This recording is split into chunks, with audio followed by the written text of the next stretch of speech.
What's up, everybody? So I'm back again. I just wanted to share this another story here from the sand blast adventures I had in Panama. So I'm trying to blast through these again, one take, here it goes. That's how we do these, and I'm just going to read my journal. So I'm just going to stick into the notable memories is what I said here. So first one is Zach fell ill the night before our trip and had to bail 30 minutes into our first transfer to Necoli. So we left from Cartagena, we're heading towards Necoli, which was a place where we'd get on the boats and we would depart on this trip in through the San Blas Islands, which were crazy islands. But I remember on the trip Zach felt really ill, and Zach and Raya had to leave because Zach was so sick and couldn't make it through, which was super unfortunate. And you know, Zach would have been an amazing addition to the trip. So during the transfer villages along the road, during the transfer, villagers along the road would stand in the middle of the road, creating barriers for us to pay to remove. On top of that, the van drivers was very dangerous and the road was poorly maintained. So you had these roads with people on them, they'd have barriers, the kids would run in front of them and try and get you to stop so you could pay money to get past them, and it was like basically super dodgy way of them making money so that they could survive. And I mean, what else do you expect from these people? Like, they're human beings, they're trying to survive and they're trying to feed for their families. It was quite a realizing shock. And yeah, it's hard to just blow by that point, but there was a lot that happened on this trip, and so it's important to really fathom that there's these people that were living in that space and time, and they still live in that space and time. In Nicoli, we got on the first boat and made our way towards Panama, staying the evening in the Panama hotels. We took this boat to another kind of boat fishing town. The first night on tour, we stayed in this tiny room on the coast that bordered Colombia and Panama, like right on the border. And that day, we walked into Panama and enjoyed the beach, and later rallied everyone to go to the pool hall, the local pool hall of this fishing town, where Kit and I played B and Flo in the main match of the event. And we said the losers would have to go make the girls or the boys go skinny dipping. So Kit and I gave the girls a 2-ball advantage, and I'm reading here, and still coasted to victory. Sorry, B and Flo.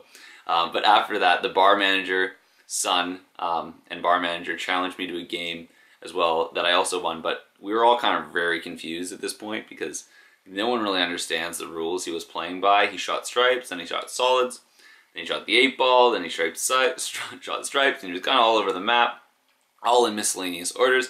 And at the end of the night, at the end of the game actually, I ended up getting all the balls down, like 80% of the balls on the table I got down, and then I went to go sink the 8-ball. And in doing that, I lifted my feet off the ground and put the cue behind my back and sunk the 8-ball. And they're like, "Oh, no, you lost the game because you lifted your feet off the ground." And I was like, "Are you freaking kidding me? Like, after I just sunk all the stripes, almost, and all the stripes, and you guys are telling me I lost the game," and everyone's having a good chuckle. But after that, and at the end of the night, we all ended up going skinny dipping. And I remember Jenny stepped on a sea urchin, and it was super rattling because it was like beginning of the trip. And obviously, stepping on a sea urchin is mucho not chill. And she obviously was in a lot of pain, and I feel for her there. So then the first day of the islands, we played soccer and drank rum from coconuts and enjoyed lunch in banana leaves. Then we walked into the village and ate dinner and toured this little village with kids and enjoyed the sunset that was simultaneously happening while a tropical storm was rolling in. And this was followed by a fantastic stargazing and Caleb leading us all through a huge game of King's Cup. This was also the first night we slept in hammocks, which lost its novelty, in my opinion, very quickly in this state. Apparently, where I was at the time, I don't like sleeping in hammocks. I don't mind it so much anymore. The next day, we went to another beautiful beach, and I read my book, and I took a peaceful walk and attempted snorkeling. But I said attempted snorkeling because I really struggle with getting, not having water come into the snorkel, and it really clogs up the salt in my throat. It hurts, but I like doing it from time to time. And yeah, that night we came to a larger village and enjoyed burritos for dinner and took an unguided walk through this larger village, stumbling upon a basketball court where the locals played and talked to the locals, and we talked to the locals for about an hour. And that was such an awesome experience, walking through this village of probably a couple hundred people, if that, seeing how they lived, seeing how they were still connected. They had just been received solar panel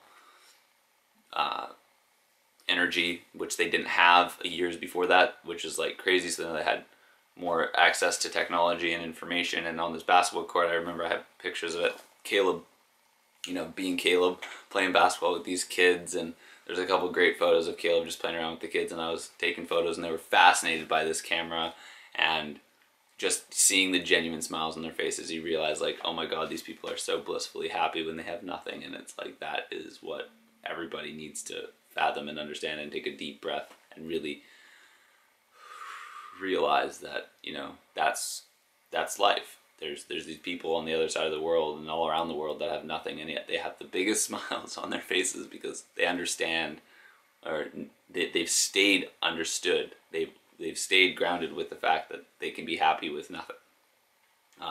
The next day, we headed to an isolated group of islands and snorkeled from the island to island, a whole bunch of different islands. Played a few games great games of beach volleyball, and saw a stingray while snorkeling. And the stingray was so cool while snorkeling. Like, we got so close to it, and it was just like such an amazing experience to be snorkeling and actually see some really cool wildlife. It was just great. And not to mention, I was seeing like the largest conch shells I've ever seen. And that night we played what they called Beach Olympics, and Kid and I carried our team invested with smokers to victory. I remember, you know, being blindfolded completely on my hands and knees, Kit's holding my hind legs, and we're walking through this maze of things, and we can't step over the edge. And I just remember we were just like in a state of flow, and we totally kicked ass at that, and it was super fun.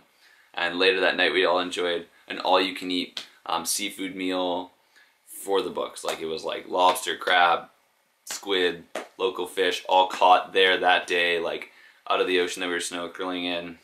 And at this point in my travels, I had kind of set into motion, and I was back in where I was when I was traveling through Europe, and really just like in a state of flow and loving the experience that I was enjoying. So the only difference at this point in the trip was I came across some serious realizations in this state of flow, and I'm really happy I wrote them down, because now I get to share them with you. And I definitely think a lot of these still hold true to myself where I am right now.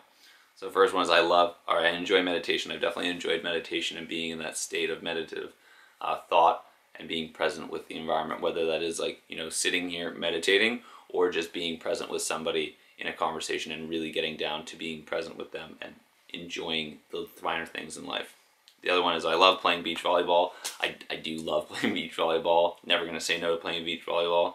I don't like drinking. I really don't like drinking. I don't find it an enjoyable task to go and get plastered, and I really do enjoy a casual glass of wine here or there, some beer, but nothing really that crazy. I love reading, something I don't do enough as of these days lately, but I definitely will continue to read and continue to expand my mind over time. I love deep conversations. I really like getting present with people and having conversations that are meaningful and touch each other's existences properly, and really get people to think and get myself to think and shake the things that I might have been holding on to that I shouldn't be holding on to. I love adventure, and the last thing I put here, I wrote down, is not all things said have been done, and not all things done have been said. And I'm just going to read that again. So, not all things said have been done, and not all things done have been said. So you guys can interpret that how you'd like, but I really think it's important to understand that, you know, there's things in life that have been said and people do, but there's a whole bunch of things you don't quite understand that you could do, and people haven't even really fathomed this concept of, you know, an open universe that we can really explore and create a new world together in. So the last leg of the travel from our island to Panama City was a disaster. I do remember this quite well. It was an 8-hour day of travel, and I remember distinctly Kit and I had the shits. The boat ride took an hour and a half on this tiny little boat. It was super bumpy, and there was like, I think there was 15 people per boat. There was 2 boats of us, and the road, once we got to this fisherman's town where the road was, the road out of the coast was more like a roller coaster.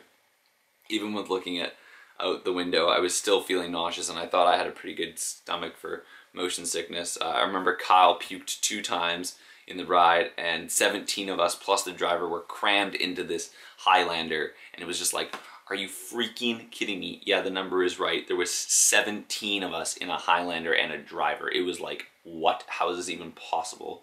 And then we got close to the city, and traffic was brutal. So the whole journey, like I said, took about 8 hours, and we had nothing to eat pretty much all day. We just ate in the morning and had a little bit of snacking food throughout the day, nothing to do in the evening, and we were all mostly sick, and we just wanted to shower up and rest. And we finally got into Panama City, where we spent the night, and really just, like I said, resting and debriefing and kind of just taking a day to breathe and chill. And then we headed off to our next adventure, which was going to be Bocas del Toro in Panama, where definitely a lot of amazing things happened. So I just put the journal down because I wanted to just talk to you guys about some of the things that just, came up when I was talking through this. And I think it's really important to understand that the people who live in these places like the San Blas Islands, where there's a couple hundred people in this community, in that community, they really have a sense of community. And I think that's a message that we all need to hear, and we all need to really experience. And we experience it when we go travel, but we do a really bad job. I personally know for myself, I do a really bad job of bringing that experience of traveling and really staying true and authentic to myself when I bring it home, and really pushing to make sure that the community I live in at home here in Vancouver is really thriving to make a difference around the world globally. And I know there are communities that are doing that, and I just wanted to make a point that, there's these people in the world who are happy with nothing.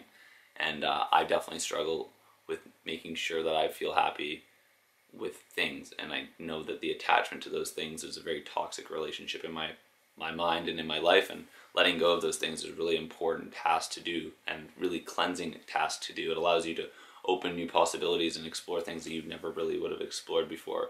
So I just wanted to take a moment to say that, and I really think it's important to understand how all these travel experiences continue to shape somebody as they continue to go through life. So I hope you guys are enjoying these stories. Again, like I said, they're all one take, and I just wanted to, kind of spit and rant into a mic with some visuals here.